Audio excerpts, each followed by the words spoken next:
Chapter 2 બહુપદીઓ સ્વાધ્યાય 2.2 નો પહેલાનો છઠ્ઠો દાખલો. અહીં પણ આપણે શૂન્ય શોધવાના છે અને શું કરવાનું છે કે શૂન્યો અને સહગુણકો વચ્ચેનો સંબંધ ચકાસવાનો છે. બરોબર ને? અહીં આપણને એક્ઝામ્પલ આપેલ છે 3x વર્ગ ઓછા x ઓછા 4. આપણને આગળ દાખલા ગણ્યા એ પરથી ખબર પડે કે x વર્ગનો સહગુણક 3 છે અને અચળ પદ કેટલા છે? -4 છે. બરોબર ને? હવે આ બંનેનો ગુણાકાર કરીએ 3 × -4 એટલે -12 મળશે. વચ્ચે આપણને શું -x આપેલ એટલે કે -1 જો આપણે પદ લાવવાનું છે તો આપણને ખબર છે કે શું થશે એમ કે તો 4 × 3 કરીએ એટલે 12 થાય. એટલે હવે એમાં આપણે આગળ વાત કરી કે પાછળ માઇનસ હોય વચ્ચે માઇનસ હોય. બરોબર ને? માઇનસ હોય તો શું થશે તો કે વચ્ચે માઇનસ પાછળ પ્લસ. આપણી સામાન્ય ભાષા કે પાછળ માઇનસ હોય તો એક પ્લસ મળે ને એક માઇનસ મળે.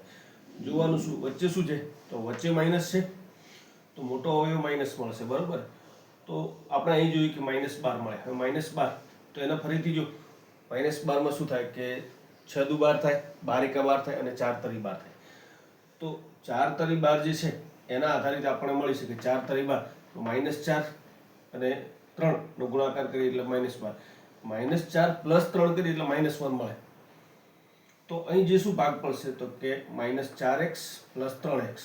હવે જોઈ શકાય -4x ને +3x કરીએ એટલે -x જ થાય છે. બરોબર ને? તો ભાગ આ રીતે પડશે.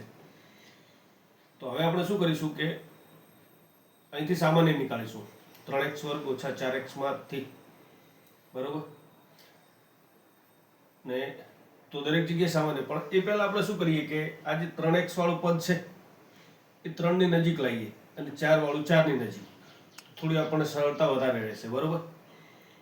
તો પદોની ગોઠવણી કરીએ તો 3x વર્ગ વત્તા 3x આ બંનેમાંથી હવે સામાન્ય શું મળશે તો કે 3 મળી ગયા, x મળી ગયા, અહીં x વર્ગ બાકી રહેશે એટલે લખી દીધા.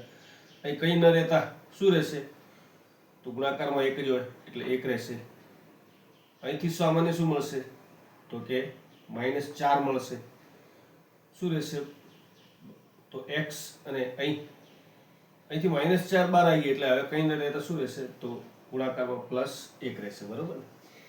તો હવે આ પદમાંથી x + 1 સામાન્ય, બાકી શું કે 3x ઓછા 4. તો આ પદ આપણને મળ્યા. એટલે કે આપેલ બહુપદી હતી તેના અવયવ મળ્યા x + 1 3x ઓછા 4. હવે જો આ બહુપદીને આપણે શૂન્ય લઈએ તો તેના અવયવ છે એ પણ શૂન્ય થશે.